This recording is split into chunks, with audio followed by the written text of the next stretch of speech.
Bismillah. Assalamualaikum warahmatullahi wabarakatuh.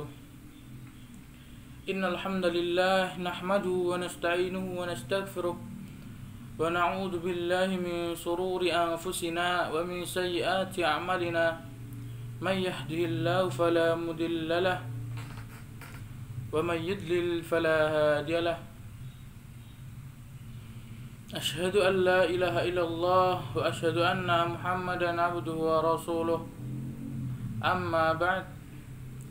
Yang pertama dan yang paling utama, mari kita panjatkan puja dan puji syukur kita atas kehadirat Allah Subhanahu wa taala yang telah memberikan kita nikmat yang banyak sekali, yang tak terhingga. Nikmat Islam, nikmat iman, dan lain sebagainya. Yang kedua, sholawat dan salam tidak lupa kita aturkan kepada Nabi kita, Rasul kita, Nabi Muhammad sallallahu alaihi wasallam, yang telah membawa Islam dari zaman kebodohan, dari zaman jahiliyah menuju zaman yang terang benderang seperti saat ini. Yang ketiga, di sini saya akan sedikit menyampaikan sebuah materi yang berjudul Pancasila dalam Sudut Pandang Islam.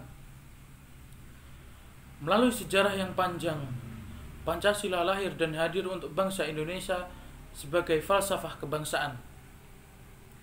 Di dalamnya, Pancasila mengandung nilai-nilai yang mencerminkan karakteristik bangsa yang plural, yaitu sebuah negara maritim dengan 18.108 pulau, membentang terpanjang di muka bumi di kitaran khatulistiwa. Subkultur dan etnisitas yang beragam, adat istiadat yang berbeda, agama yang plural. Dengan serba keberagaman tersebut, jelas tidak mudah mengurus keberadaan negara bangsa ini, apalagi tanpa adanya stamina spiritual yang luar biasa dan saling pengertian yang mendalam antara masyarakat Indonesia. Keberadaan masyarakat yang majemuk merupakan kekayaan bangsa Indonesia yang harus diakui, diterima, dihormati, kemudian diwujudkan dalam semboyan Bhinneka Tunggal Ika. Sementara itu, di samping keruwetan penyelenggaraan negara untuk mensejahterakan dan memakmurkan warganya, terdapat sebagian umat Islam yang masih bercita-cita mengembalikan 7 kata pada sila pertama, sebagaimana tercantum pada dalam Piagam Jakarta. Bagi sebagian umat Islam, Negara Kesatuan Republik Indonesia sudah seharusnya diganti dengan pemerintahan Khalifah Islamiyah dengan mengganti Pancasila dengan syariat Islam sebagai ideologi negara. Adanya euforia umat Islam atas kejayaan masa lalu menunjukkan bahwa seakan-akan Pancasila face a face Islam. Hal ini artinya proses pemerintahan yang berjalan selama ini, yakni berlandaskan pada Pancasila, dituding sebagai pemerintahan yang tidak Islami. Sehingga menurut kelompok tersebut, Indonesia mengalami kebobrokan dan kecarut-marutan baik dalam bidang moral, spiritual, dan intelektual. Pancasila merupakan konsensus nasional yang dapat diterima semua paham, golongan, dan kelompok masyarakat di Indonesia. Pancasila adalah dasar negara yang mempersatukan bangsa sekaligus bintang penuntun yang dinamis, yang mengarahkan bangsa dalam mencapai tujuannya. Dalam posisinya seperti itu, Pancasila merupakan sumber jati diri, kepribadian, moralitas, dan haluan keselamatan bangsa. Penafsiran Pancasila dalam perspektif Islam, yang pertama, ketuhanan yang Maha Esa. Jelas itu sila pertama. Pada prinsipnya, sila pertama menegaskan bahwa bangsa Indonesia dan setiap warga negaranya harus mengakui pada adanya Tuhan. Ini merefleksikan bahwa Indonesia pada umumnya merupakan bangsa religius national state, kesadaran akan Sang Pencipta, tumbuh subur di kalangan pemeluknya karena ladang agama-agama dipupuk dan dipelihara.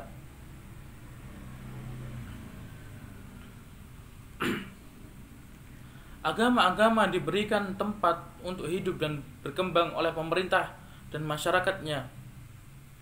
Para penganutnya bebas mengembangkan keimanannya pada Tuhan Yang Maha Esa. Frase ketuhanan Yang Maha Esa dalam sila pertama merupakan kearifan dalam mengaku, merengkuh dan merangkul keanekaragaman agama-agama. Frase ini menggambarkan sebentuk perjumpaan dan titik temu agama-agama, juga titik temu seluruh lapisan masyarakat pemeluknya. Sila ini menekankan fundamen etis religius atas bangsa Indonesia yang bersumber dari moral ketuhanan dan sekaligus pengakuan akan pluralitas keagamaan. Islam memandang sila pertama sebagai dasar keimanan dan ketauhidan. Menurut Islam, bahwa dimensi keimanan terletak pada individu masing-masing. Seseorang tidak diperkenankan melakukan paksaan untuk mengikuti keyakinan tertentu.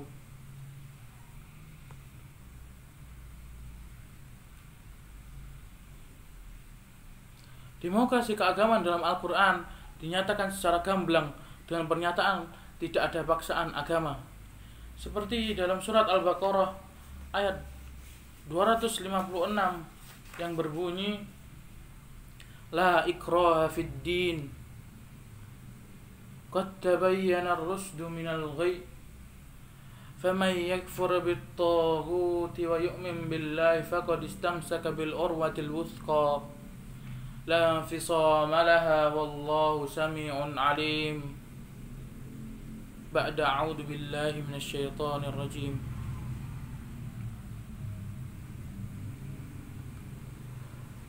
Ayat ini mengandung dua sudut pandang. Hukum agama menggarisbawahi tidak boleh ada paksaan sedikit pun untuk beragama, itu yang pertama.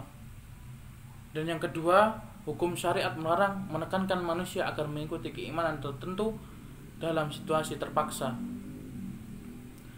Menurut Zakiyuddin Batawi, paksaan menyebabkan manusia bekerja di bawah pengaruh eksternal, bukan dorongan nurani sehingga pilihannya tidak dapat dipertanggungjawabkan. Paksaan juga bertentangan dengan dua hal, yakni kehendak si pembuat perintah yang maha bijaksana dan maha pemelihara orang-orang yang berakal, yaitu Allah Subhanahu wa ta'ala. Yang kedua, yakni sila kedua, yaitu kemanusiaan yang adil dan beradab.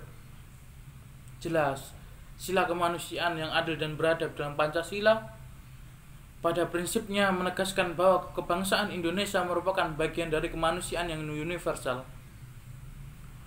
yang dituntut mengembangkan persaudaraan dunia berdasarkan nilai-nilai kemanusiaan yang berkeadilan dan berkeadaban. Kemanusiaan yang adil dan beradab merupakan kesadaran sikap yang perbuatan manusia didasarkan pada beradab merupakan kesadaran sikap dan perbuatan manusia yang didasarkan pada potensi akal budi dan hati nurani, yaitu akhlak mulia yang dicerminkan dalam sikap dan perbuatan sesuai dengan kodrat, hakikat, dan martabat manusia. Keadaban dan keadilan merupakan Islam adalah bagian inti dari risalah atau ajaran. Islam adalah tradisi perdamaian dengan harmoni. Harmoni adalah ta'alluf, yakni keakraban, familiarity, kekariban, kerukunan, dan kemesraan, dan saling pengertian. Harmoni juga tawafuk, yaitu persetujuan, permufakatan, perjanjian, kecocokan, kesesuaian, keselarasan. Sila kedua Pancasila juga mengajarkan bagaimana untuk saling menjunjung tinggi nilai-nilai kemanusiaan dengan memperlakukan manusia secara adil dan jujur.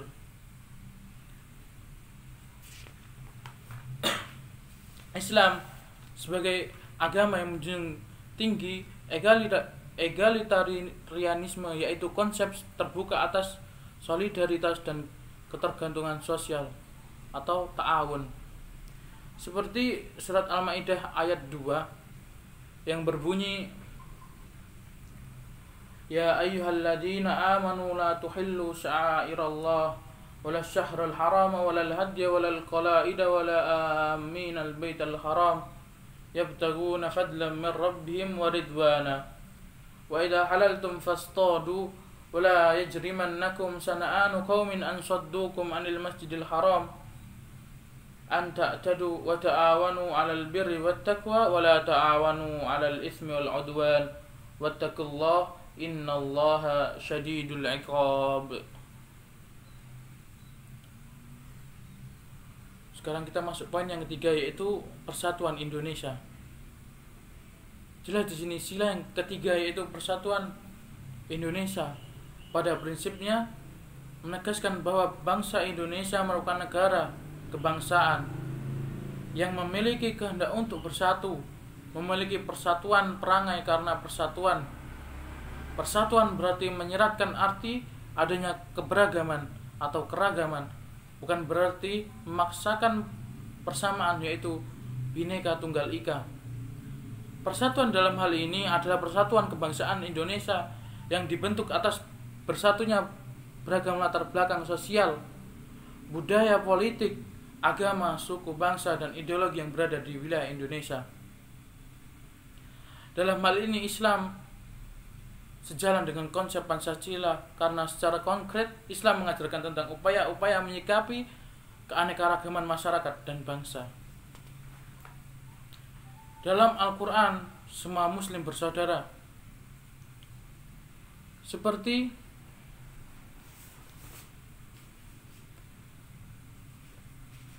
dalam surat Yunus ayat 4, dan umat manusia adalah umat yang satu. Dalam surat Al-Baqarah ayat 13 yang berbunyi, kanan nas ummatan wahidah. Itu salah satu dari poin Pancasila yang ketiga, yaitu apa? Kanan nas ummatan wahidah, umat yang satu. Selanjutnya dalam rangka kehidupan bersama, bernegara dan berbangsa, kebutuhan membangun persatuan dan kesatuan Islam masyarakat adanya ta'aruf dan tasamuh. Ta'aruf adalah upaya secara timbal balik untuk mengenal yang memahami satu dengan yang lainnya. Seperti dalam surat Al-Hujurat ayat 13 yang berbunyi, ya ayyuhan nas inna khalaqnakum min dzakari wa untha wa ja'alnakum su'uban wa qabaila lita'arafu inna akramakum indallahi atqakum innallaha alimun khabir. Secara eksperimental, ta'aruf tampil ke permukaan dan menjangkau perjumpaan antar dunia multikultural. Ketika manusia hidup melalui perjumpaan agama, etnik, kebudayaan, seolah kita dapat mendapatkan pengalaman antar kultural, seperti pertentangan berbagai pandangan dunia. Yang keempat yaitu kerakyatan yang dipimpin oleh hikmah kebijaksanaan dalam permusyawaratan perwakilan. Sila keempat pada prinsipnya menegaskan bahwa bangsa Indonesia akan terus memelihara dan mengembangkan semangat bermusyawarah untuk mencapai mufakat dalam perwakilan. Bangsa Indonesia senantiasa menjaga dan memelihara asas demokrasi dalam mengembangkan kearifan dan kebijaksanaan dalam permusyawarahan. Musyawarah mengatasi arogansi perorangan maupun kelompok untuk mendikte segala kebijakan negara. Karena itu dengan asas kerakyatan, negara menjamin setiap warga negara memiliki kedudukan yang sama di mata hukum dan pemerintahan. Dalam surat Al-Ahzab ayat 72 yang berbunyi, Inna aradna al-amanata 'ala as-samawati wal ardi wal jibali fa abaina ay yahmilnaha wa asfaqna minha wa hamalaha al-insan innahu kana zaluman jahula. Sementara itu, sekumpulan mandat kedaulatan yang dimiliki setiap individu anggota masyarakat dan kemudian diorganisir secara sistematik, itulah yang merupakan mandat kedaulatan rakyat. Disinilah relevansinya konsep Islam tentang syura ditegakkan dalam sistem kerakyatan untuk menampung unsur pembentuk demokrasi dari, oleh, dan untuk rakyat. Sila yang kelima yaitu keadilan sosial bagi seluruh rakyat Indonesia. Sila keadilan sosial bagi seluruh rakyat Indonesia pada prinsipnya menegaskan bahwa seyogianya tidak akan ada kemiskinan dalam Indonesia merdeka.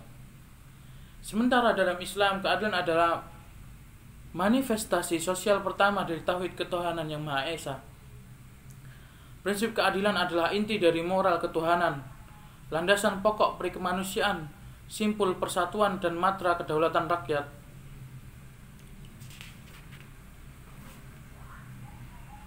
Pemilihan sebagai negara bangsa berbentuk kesatuan dipandang lebih menjamin kesejahteraan seluruh rakyat tanpa pengecualian. Karena dalam konsep negara kesatuan mengandung aspek union atau persatuan atau unity kesatuan.